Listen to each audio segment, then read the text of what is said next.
la austeridad es racista. Ahí les va por qué. Primero que nada, la idea de austeridad política es ponerle un techo de gastos. La austeridad política es, el gobierno está gastando demasiado, se va a endeudar, hay que cortar el gasto público a como de lugar, porque si no, incrementa nuestra deuda y con el incremento de la deuda fragilizamos nuestra economía. Los primeros a sufrir las políticas de austeridad son los pobres, obviamente, ¿no? ¿Por qué? Porque el pobre, el trabajador, lo que comparte en común con la clase proletaria en general es que tiene que trabajar para sobrevivir, ni siquiera para vivir, para sobrevivir. El trabajador es casi incapaz de ahorrar porque sus gastos están casi al mismo nivel que sus ingresos. El primero que sufre con las políticas de austeridad son los trabajadores, ¿no? Porque ellos mismos no sobreviven la volatilidad del mercado. Si un pobre se queda sin empleo un par de meses, va a acabar viviendo en un parque o abajo de un puente, porque obviamente no tienen ahorros y no tienen el lujo, no se pueden dar el lujo de ahorrar. Todo el tiempo están viviendo con la cuerda en el cuello y todo el tiempo están tomando decisiones desesperadas para poder sobrevivir. Esto nunca afecta realmente el bolsillo de los grandes millonarios. Digo, la contraprueba de esto es, vean el enriquecimiento que se dio durante COVID a los grandes millonarios y billonarios de América Latina. Prácticamente hubo un incremento descomunal por parte de estas grandes fortunas y el costo de este crecimiento viene pues de la base de la pirámide. Lo siguiente que tenemos que entender es que hay que tener cuidado con estas políticas de austeridad porque tradicionalmente en América Latina se usan como una estrategia populista del gobierno. Cuando nos duele algo, digo, ahora venimos de saliendo de COVID,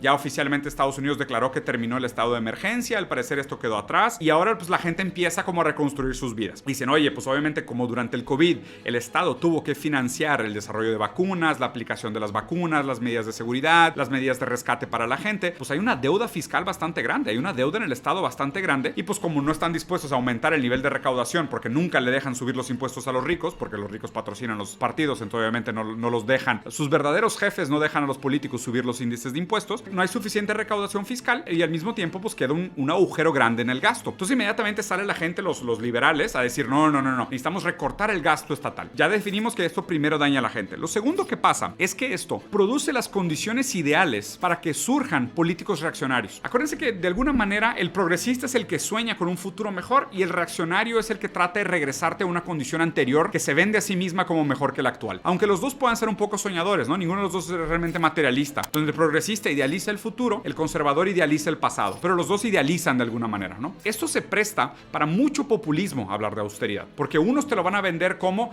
no, es que si adoptamos la austeridad vamos a regresar a como estábamos antes, que es mejor, ¿no? Eso puede ser un discurso conservador. Por otro lado, un progresista pudiera decir, no, es que si adoptamos ahora una política de no austeridad, vamos a tener mejores condiciones materiales para el futuro y vamos a poder hacer inversiones mejores a futuro. Entonces hay que tener mucho cuidado con esto de la austeridad porque fácilmente se puede instrumentalizar por prácticamente cualquier ámbito de la política. Lo que sí tenemos que hablar de la austeridad y cómo tenemos que combatirla. Cada vez que se habla de austeridad, nosotros tenemos que hacer referente a los índices de crecimiento histórico y cómo realmente es el Estado, es el que ha estado involucrado con el desarrollo de las grandes tecnologías que hoy hacen de nuestra vida mejor. El internet, las computadoras, el celular, las energías, todo eso viene de la mano con grandes inversiones estatales. Ninguna de esas tecnologías tiene su origen puramente en el capital privado. Lo que tenemos que combatir de las políticas de austeridad es que dañan primero a los más débiles, a los más frágiles y a los más vulnerables. Nosotros tenemos que luchar por un Estado que constantemente esté haciendo inversiones por mejorar las condiciones materiales de la base trabajadora. Porque además lo que tienen que pensar es que cuando se habla de aumentar el gasto público, obviamente lo primero que se dice, no, ¿y la deuda internacional? ¿O cómo le vas a hacer con la recaudación? Y ahí lo que te están diciendo es, no pidas más dinero prestado a otros países y tampoco aumentes la carga tributaria. Hablar a favor de la austeridad es hablar a favor de los capitalistas o la inversión privada, porque lo que están tratando de evitar es un endeudamiento estatal que requiera más recaudación fiscal, o sea, más impuestos a los ricos, que haga que eso se pague el bolsillo público y de ahí se fondee lo necesario para la política